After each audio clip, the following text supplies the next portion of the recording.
Rotary club मंडी के अध्यक्ष केसी ठाकुर ने कहा कि आज ही के दिन रोटरी इंटरनेशनल ने पोलियो वैक्सीनेशन की नींव रखी थी। रोटरी इंटरनेशनल मेडिश और फाउंडेशन और अन्य संस्थाओं के प्रयासों से 2012 में भारत पोलियो मुक्त हुआ था। रोटरी क्लब मंडी ने भी आज विश्व पोलियो दिवस मनाया।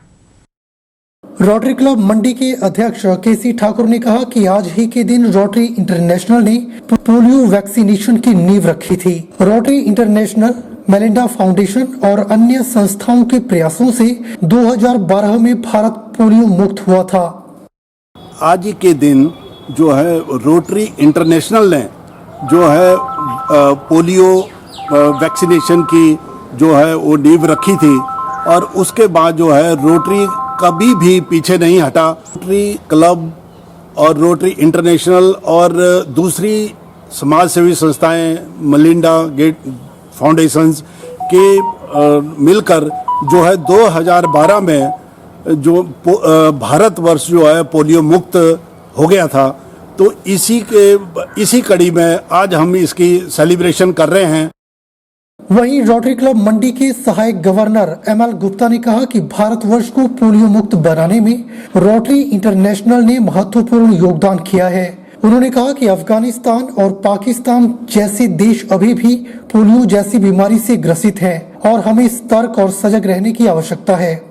अफगानिस्तान में अभी ये बीमारी रहती है, कहीं ऐसा ना हो कि ये जो है पैर फैला दे, भारतवर्ष में पैर फैला दे। और जैसे अगर जो है हम जो है पोलियो की दवाई जो है टाइम पे बच्चों को नहीं पिलाएंगे तो हो सकता है कि ये बीमारी जो है फिर जो है अपने पैर पसारे और हिंदुस्तान में इसका आंकड़ा फिर बढ़ जाए। अभी तो बिल्कुल जो है इससे जो है निजात मिली हुई है।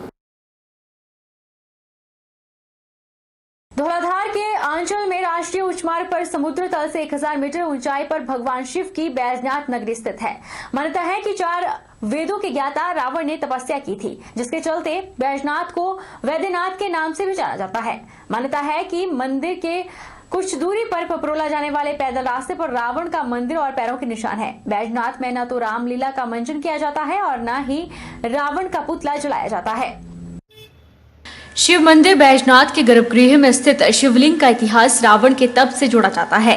ऐसा माना जाता है कि यह वही शिवलिंग है जिसे रावण तप कर लंका ले जा रहा था, लेकिन इस जगह लघु शंका के दौरान रावण ने इस शिवलिंग को एक चरवाहे को पकड़ा दिया था। काफी समय तक रावण के न लौटने पर इस चरवाहे ने इस शिवलिंग को यहीं जमीन पर रख दिया और शिवलिंग यहीं स्थापित हो गया। ऐसा भी कहा जाता है कि जब रावण तप करने के बाद कैलाश पर्वत से इस शिवलिंग को लंका ले जाने से पहले भगवान शिव ने रावण से वचन लिया था कि वह रास्ते में शिवलिंग को ना रखे, अन्यथा यहाँ भी वह शिवलिंग को रखेगा वह वही स्थापित हो जाएगा। वहीं बैजनाथ में न तो रामलीला का मंचन किया जाता है और न ही यहाँ रावण का पुतला जलाया जाता है। आज से 100 साल की हिस्ट्री बताती है कि 3 आदमियों ने संकल्प किया था कि हम रावण के पुतले 1 साल एक ने जलाया तो उसकी मृत्यु हो गई, दूसरे साल दूसरे, वैसे ऐसे तीसरे साल तीसरे ने किया उसकी मृत्यु। उसके बाद आज तक किसी ने जोखिम नहीं उठाया, ना ही रावण का पुतला जाता, ना ही दशहरा मनाया जाता है, ना ही यहाँ पर रामलीला होती है, ना ही कोई सुनार की दिखाने। तो उसकी कथा इस प्रकार से है कि जब लंका की प्रतिष्ठा की जा रही थी रावण के द्वारा, तो वहाँ पर भगवती माता को जब उसने लंका की प्रतिष्ठा की तो भगवान शिव ने कहा कि लक्ष्मी से विरोध करना उचित नहीं है। तो भगवान शिव नहीं जाना चाह रहे थे कि लंका बनाया जाए, लेकिन उनकी इच्छा के अनुसार पार्वती नहीं मानी। उन्होंने लंका की कहा कि मुझे भी एक अच्छा सुंदर सा महल चाहिए, तो वहाँ पर उन्होंने एक सुंदर सा महल बनाया। उसकी प्रतिष्ठा के लिए रावण को बुलाया गया। तो प्रतिष्ठा से पहले विश्वकर्मा को बनाया जाता है, तो विश्वकर्मा के रूप में बनकर एक सुनार चला आया और सुनार ने भगवान शिव ने पूछा कौन है, उन्होंने कहा मैं विश्वकर्मा हूँ। तो भगवान ने कहा ठीक है तुम अपनी दक्षिणा ले जाओ, तो उसको दक्षिणा दे दी भगवान ने। उसके बाद जो रावण था, रावण ने लंका का दान करा लिया सारा। तो उसके बाद जो असली विश्वकर्मा देर के बाद आया, तो भगवान ने उन तीनों को श्राप दिया कि जहाँ पर मेरा भगवान शिव का सानिध्य होगा वहाँ पर ना तुम टिक पाओगे। मतलब वहाँ पर जहाँ पर शिव और पार्वती दोनों होंगे वहाँ पर सुनार की कोई दुकान नहीं होगी, वहाँ पर तुम नहीं रह पाओगे। और उसको साफ दिया कि तुम जगजननी को ठगा है, तुम संसार में किसी को नहीं छोड़ोगे, तुम अपनी माँ को भी नहीं छोड़ोगे। तो विश्वकर्मा को साफ दिया तुम दूसरों के बड़े सुंदर महल बनाओगे, अपना खुद घर नहीं बना पाओगे, झूठ बोलोगे। ऐसे उनको साफ कर दिया। हिमाचल प्रदेश के विश्वविख्यात शक्तिपीठ ज्वालामुखी मंदिर में नवमी की धूम रही। यहाँ श्रद्धालुओं की अपार आस्था देखने को मिल रही है। कोई दंडवत करके पेट के बल लेटकर मां के दरबार में पहुंच रहा है। हालांकि नवरात्र पूजन के लिए श्रद्धालुओं के पहुंचने का क्रम जारी है। पुजारी सौरभ शर्मा ने देश और प्रदेश वासियों को नवमी की शुभकामनाएं दी और कहा कि नवमी के दिन सैकड़ों श्रद्धालुओं ने लाइनों में लगकर ज्योतियों के दर्शन किए। नवरात्रों में पुजारियों ने ज्वाला मां से प्रार्थना की कि कोरोना महामारी का खात्मा जल्द से जल्द हो जाए। वहीं पंजाब से आए श्रद्धालुओं ने कहा कि वे सह परिवार ज्वालामुखी मंदिर आए हैं और यहाँ अद्भुत नजारा देखने को मिला, जिसमें प्रशासन ने बहुत अच्छा इंतजाम किया हुआ है और उनकी तरफ से बहुत सहयोग रहा। जय माता की। समस्त देश और प्रदेशवासियों को नवमी की हार्दिक बधाई शुभकामनाएं। आज नवमी के दिन बहुत संख्या में श्रद्धालु मां चरणों के दर्शनों के लिए आ रहे हैं और मां का आशीर्वाद प्राप्त कर रहे हैं। हम पुजारी वर्ग मां से ये प्रार्थना कर रहे हैं कि जल्द से जल्द इस कोरोना महामारी, इसने अपना प्रकोप पूरे विश्व में फैलाया हुआ है, इसका जल्द से जल्द नाश करें। हम रामनवमी के दिन मां ज्वाला जी के दर्शन करने के लिए परिवार समेत यहाँ पे आए हैं। यहाँ पे आके अद्भुत ही नज़ारा देखने को मिला। प्रशासन का पूरा सहयोग मिला और पंडित जो पुजारी लोगों का पूरा सहयोग मिला। यहाँ पे जो भी दर्शन करने के लिए आता है अपने मन की मुरादें यहाँ से महामाई के दरबार से पाकर जाता है। जय माता दी, जय माता दी, जय माता दी। हम यहाँ पे अष्टमी के लिए आए थे। यहाँ पे मंदिर में बहुत अच्छा प्रबंध है। ये बात नहीं है कि किसी के लिए वीवीआईपी की ट्रीटमेंट है, सबके लिए सेम ही है। ये नहीं कि सबको पहले दर्शन कर रहे हैं, सबके लिए एक तरह का डिसिप्लिन है। वहीं नवमी के पावन अवसर पर नैना देवी मंदिर में श्रद्धालुओं की अपार आस्था देखने को मिली। नवरात्र पूजन के लिए श्रद्धालुओं के पहुंचने का क्रम जारी है। वहीं जिला बिलासपुर के नवनियुक्त जिलाधीश रोहित जम्वाल ने नैना देवी के दर्शन किए। बिलासपुर के जिलाधीश का पदभार संभालने के बाद नैना देवी का उनका पहला दौरा था। बिलासपुर के नवनियुक्त जिलाधीश रोहित जम्वाल ने कहा कि श्रद्धालुओं को हर तरह की सुविधाएं प्राप्त हो, मां के दर्शनों में किसी प्रकार की असुविधा न हो और कोविड-19 से भी बचाव रहे, इसको लेकर उन्होंने व्यवस्थाओं का निरीक्षण किया और उन्होंने बताया कि सभी तरह की व्यवस्थाएं पूर्णतः सुचारू पाई गई हैं। मेला में तैनात अधिकारी, कर्मचारी और सुरक्षा कर्मी श्रद्धालुओं की सुख सुविधा का पूरा ध्यान रख रहे हैं। जिलाधीश बिलासपुर ने कहा कि आने वाले रविवार को अधिक श्रद्धालुओं के आने की संभावना है, जिसके तहत उन्होंने सभी अधिकारी कर्मचारियों को आवश्यक निर्देश दिए हैं ताकि सोशल डिस्टेंसिंग का पालन भी हो और श्रद्धालुओं को आराम से माता के दर्शन भी करवाए जाएं। अनलॉक 5 की प्रक्रिया से हम गुजर रहे हैं और उस पर अब सारे धार्मिक स्थलों को जो है पब्लिक के लिए खोला गया है, तो भक्तजनों को कोई असुविधा ना हो और माता के वो दर्शन जो है कर पाएँ और साथ से कोविड से भी उनका बचाव हो। इसी स्थिति का जायज़ा लेने के लिए आज मैं यहाँ पे आया था, तो मुझे खुशी है कि यहाँ पे हमने जो हमारे टेम्पल ऑफिसर हैं साहिबान और जो डीएसपी साहब ने, इनकी टीम ने यहाँ पुख्ता इंतजाम कर रखे हैं। विभिन्न, जैसे मुझे बताया गया कि विभिन्न सेक्टरों में इसको बांटा गया है, तो उसी का तैयारी का मैं जायज़ा लेने आया था। नवरात्रों में ऐतिहासिक गुरुद्वारा पांवटा साहिब में दिन प्रतिदिन संगतों की संख्या बढ़ती जा रही है। वहीं पांवटा ऐतिहासिक गुरुद्वारा प्रबंधक कमेटी भी सतर्क हो गई है।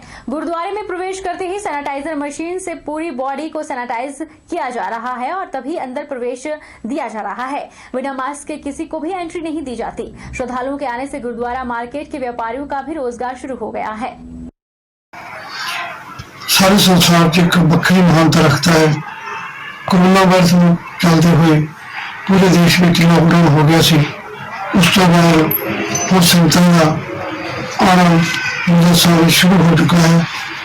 दिन पर दिन संगतां की आमदनी देखते हुए प्रशासन वालों जितने हिदायतों मुख रखते हुए गुरुद्वारा प्रबंधक कमेटी श्री पांवटा साहिब ने अपने सारे वर्करां सेवादारां की ड्यूटियां लगाई हैं। सैनिटाइजर गेट लगाए हुए हैं तो सरकार के दिए हिदायतों मुताबिक गुरुद्वारा साहब एक मास्क पा के सोशल डिस्टेंस का भी पूरा ख्याल रखा जा रहा है। संतान दात्री सिमसा माता की महिमा भारत में ही नहीं बल्कि और देशों में भी फैली है। मंदिर में हर वर्ष श्रद्धालु आते हैं, चढ़ावा चढ़ा कर जाते हैं। लड़भड़ोल तहसील की ग्राम पंचायत ममान बनादर के अंतर्गत गांव भरडौन निवासी रोहित वर्मा ने परिवार सहित संतानदात्री मां शारदा के मंदिर में शीश नवाया और अपनी नेक कमाई से सिमसा माता के मंदिर में गेट निर्माण के लिए अपनी ओर से 1.5 किलो चांदी भेंट किया। मंदिर में माता रानी के जो भक्तजन है, जो चढ़ावे के दान पर जो दानी सज्जन है, उनकी सूची दिन प्रतिदिन बढ़ते जा रही है।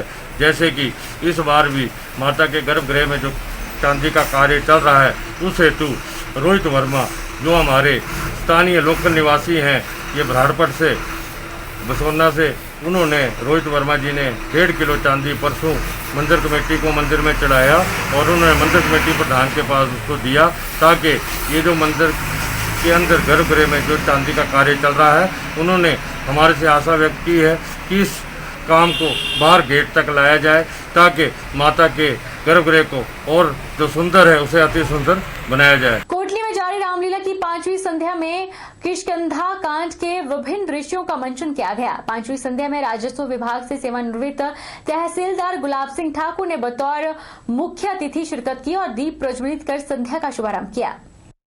रामलीला की 5वीं संध्या में राजस्व विभाग से सेवानिवृत्त तहसीलदार गुलाब सिंह ठाकुर ने बतौर मुख्य अतिथि शिरकत की और दीप प्रज्वलित कर संध्या का शुभारंभ किया। इस मौके पर गुलाब सिंह ठाकुर ने अपने संबोधन में कहा कि आज के इस युग में हम सबको श्री राम के आदर्शों से प्रेरणा लेने की आवश्यकता है। रामलीला मनाते हैं हम, अपने जो हमारा कल्चर है, हमारी संस्कृति है, उसको लोगों तक जागरूकता पहुंचाने के लिए मनाते हैं, लेकिन हमें उनके आदर्शों पर भी चलना चाहिए। ये हमारा मेन मकसद होता है वैसे इसका, लेकिन हमारे बहुत बच्चे हैं, हम अपना बच्चों को संस्कार नहीं दे पाते। वहीं रामलीला के आयोजन को लेकर श्री रामलीला कमेटी के वरिष्ठ उप प्रधान प्रशांत मोहन ने बताया कि रामलीला की 5वीं संध्या में किष्किंधा कांड के विभिन्न दृश्यों का मंचन किया गया, जिसमें श्री राम सुग्रीव संवाद, हनुमान सीता संवाद, हनुमान द्वारा लंका दहन जैसे दृश्यों का मंचन किया गया।